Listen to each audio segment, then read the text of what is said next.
नमस्कार दोस्तों, आज हम जानेंगे हीरा रतन के बारे में। हीरा रतन किसे डालना चाहिए, किसे नहीं डालना चाहिए, हीरा रतन की धातु कौन सी है, हीरा रतन कौन सी उंगली में डालना चाहिए, हीरा रतन किसे डालना चाहिए, हीरा रतन की पहचान क्या है और हीरा रतन के लाभ क्या है, ये सारी चीज़ें जानेंगे। सबसे पहले हम जानते हैं हीरा रतन किसे डालना चाहिए। जिसकी कुंडली में शुक्र जो है योग कारक हो, उच्च का हो, सबग्रही हो या मित्र राशि में बैठा हो, तो इस कंडीशन में हम हीरा रतन को डाल सकते हैं। योग कारक कब होता है? जब शुक्र पहला भाव, पांचवा भाव या नौवें भाव का स्वामी हो तो वो योग कारक कहलाता है। अगर आपकी कुंडली में शुक्र अगर योग कारक है तो इस कंडीशन में आप हीरा रतन को डाल सकते हैं। दूसरा है उच्च का। उच्च का कब होता है? जब शुक्र 12वीं राशि यानी मीन राशि का बैठा हो तो वो उच्च का कहलाता है। उच्च में बहुत बहुत अच्छा फल देता है और इस कंडीशन में आप शुक्र का हीरा रतन डाल सकते हो।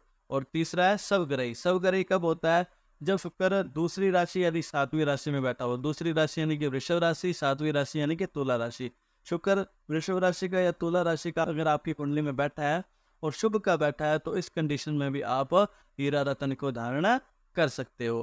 हीरा रतन को कब नहीं पहनना चाहिए? जब जो शुक्र है वो नीच का हो। नीच का कब होता है? जब वो छठी राशि में बैठा हो। ठीक है, यानी कन्या राशि में शुक्र नीच का होता है। अगर कन्या राशि का शुक्र आपकी कुंडली में बैठा है तो आपको हीरा रत्न को धारण नहीं करना चाहिए। अगर शुक्र त्रिक भाव में बैठा हो, दूसरा है त्रिक भाव। त्रिक भाव यानी कि 6, 8 और 12वां भाव त्रिक भाव कहलाता है। अगर यहाँ पर अगर शुक्र बैठा है तो आपको हीरा रत्न को धारण नहीं करना चाहिए।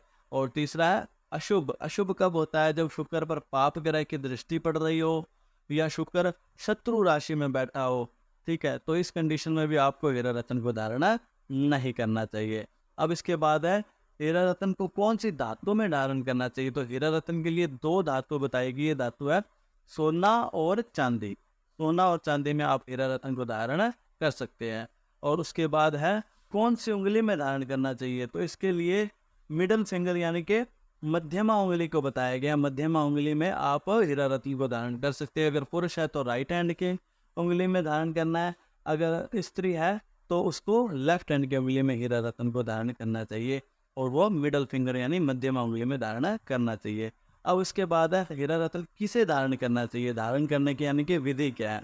तो सबसे पहले आपको क्या करना है, जिससे भी आप हीरा रत्न ले रहे हो तो उससे पंडित जी से जिससे भी ले रहे हो आप उससे अभिमंत्रित करवा ले यानी कि शुद्ध करवा ले। उसके बाद घर पर ला करके उसे गंगा जल से अच्छी तरह से धो ले और उसके बाद मंदिर में रख करके 108 बार ओम द्राम द्रीम द्रौम से शुक्राय नमः का 108 बार मंत्रों का जाप करके इसको धारण करना है। धारण कब करना है? जब शुक्ल पक्ष हो, शुक्रवार हो और शुक्र की ही हो रहा हो और उस दिन भरणी, पुष्य, पूर्वा फाल्गुनी या पूर्वाषाढ़ा नक्षत्र हो, उस दिन आपको धारण करना चाहिए। ये धारण करने की इसकी विधि है। उसके बाद है पहचान, यानी कि कैसे पता लगता है कि हीरा रतन ओरिजिनल है। तो इसका सबसे पहला तो उपाय यही है कि अगर हम ओरिजिनल हीरे को अगर धूप में रख दें तो उसमें इंद्रधनुष जैसी किरणें निकलती हुई दिखाई देगी। ठीक है, तो इससे पता लग जाता है कि हीरा रतन ओरिजिनल है। और दूसरा है अगर हम हीरे को अंधेरे में रखेंगे तो वो जुगनू की भांति चमकता है, तो उससे भी पता लग जाता है कि हीरा रतन ओरिजिनल है। और तीसरा है लैब टेस्ट। अरे लैब टेस्ट यानी कि अगर हम जिससे भी हीरा रतन ले रहे हैं वो हीरा रतन लैब टेस्ट हो, उसके साथ सर्टिफिकेट मिलता है हीरा रतन यानी सर्टिफाइड है या नहीं, उसके साथ सर्टिफिकेट मिलता है, उससे पता लग जाता है कि हीरा रतन ओरिजिनल है। तो ये तीन इसके पहचानने की विधि है। उसके बाद है लाभ। तो लाभ क्या है? इससे क्या मिलता है? धन में वृद्धि होती है, वंश वृद्धि होती है, जमीन जायदाद का सुख मिलता है, स्त्री सुख मिलता है, संतान सुख मिलता है, वैवाहिक सुख मिलता है, संसारिक सुख मिलता है और पत्नी का सुख मिलता है। इस तरह का सुख अगर हीरा रतन को डालते हैं तो हमें प्राप्त होता है। ये इसके लाभ है। तो मुझे उम्मीद है आपको ये सारा चैप्टर समझ लग गया होगा। तो आज के लिए बस इतना ही। तब तक के लिए जय श्री राम जी।